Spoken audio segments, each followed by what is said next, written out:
কুচবিহারে একজন হেডকোয়ার্টারে ডিএসপি বা এসডিপিও কিছু একটা আছে, চন্দনবাবু বলে কেউ আছে?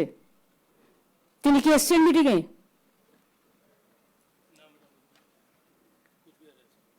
কেন আনেনি তাকে? হেডকোয়ার্টার দেখে, বাট তাকে তুমি কোনো কাজ দাও না। Is it not a fact? না, কাজ করে না, তাকে তুমি করতে দাও না। তোমরা নিজেরাই যদি নিজেদের মতো গ্রুপ তৈরি করে নাও, তাহলে how the people will sustain? ওনাকে কাজে লাগাবে, শীতলকুচিতে কাজে লাগাও, দিনহাটায় কাজে লাগাও, বর্ডার এরিয়ায় কাজে লাগাও। হেডকোয়ার্টারে একজনকে বসিয়ে রাখবে, সে শুধু চা বিস্কুট করে বাড়ি চলে যাবে। সে কাজ করতে চায়, তুমি কাজ করতে দেবে না? এ আবার কি? পুলিশকে নিজেদের মধ্যে কখনো গ্রুপ করে না। আমরা পলিটিক্যাল লোকেরা গ্রুপ করি বেশি, আমরা তাই জেনে এসছি এতদিন।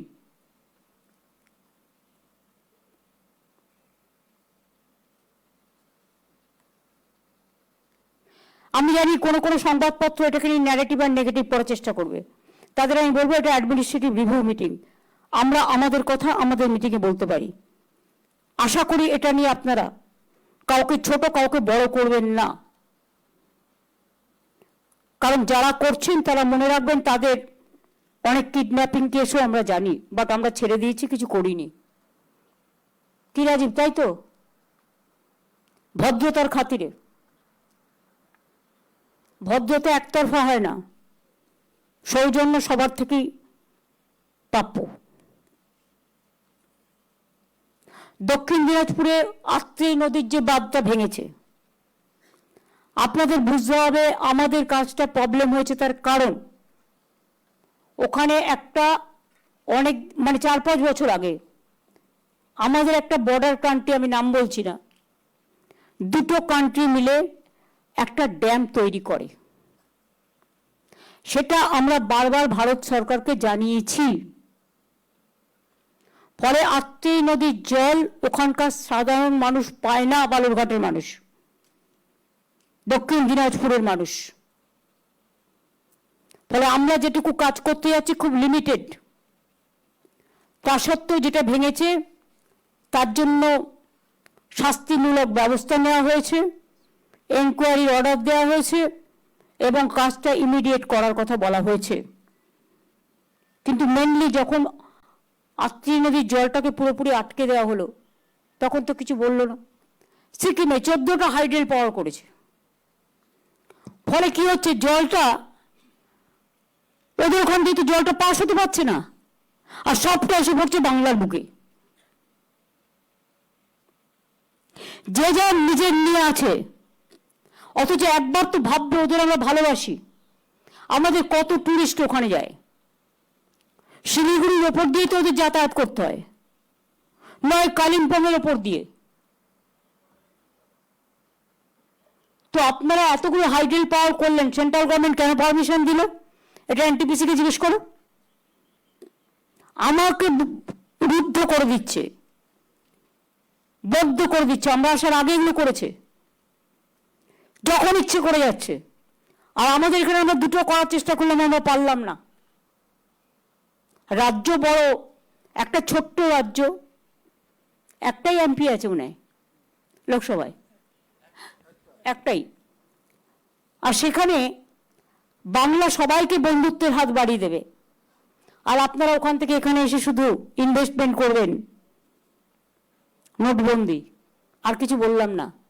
খবর আমিও রাখি, কাদের থ্রুতে রাখা হয় এবং কাদের দিয়ে কি। গৌতম, আমি কি ভুল বললাম? রিয়েল এস্টেট বিজনেসে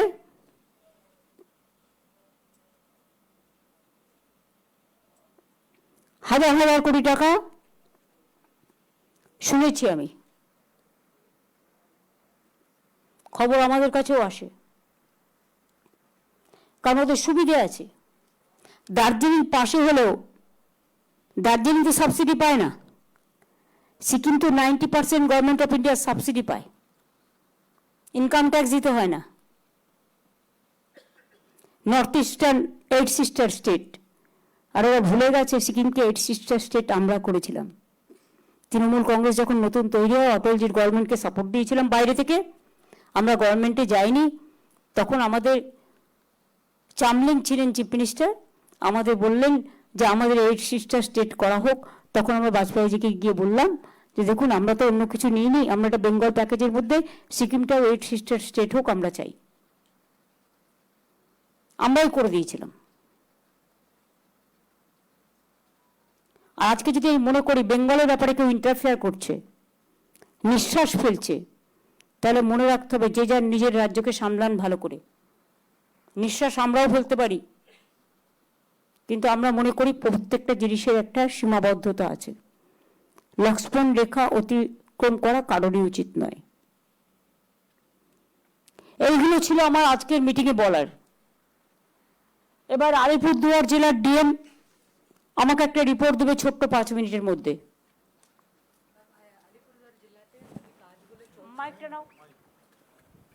ম্যাম, আলিপুরদুয়ার জেলাতে আপনি যেভাবে লাস্ট অ্যাডমিনিস্ট্রেটিভ মিটিংয়ে রিভিউ করেছেন, ইনস্ট্রাকশন দিয়েছেন, ওইগুলো কাজ আমরা করছি ম্যাম। এখন আমাদের চা বাগানগুলোতে প্লাকিং চলছে, বৃষ্টিও শুরু হয়ে গেছে ম্যাম।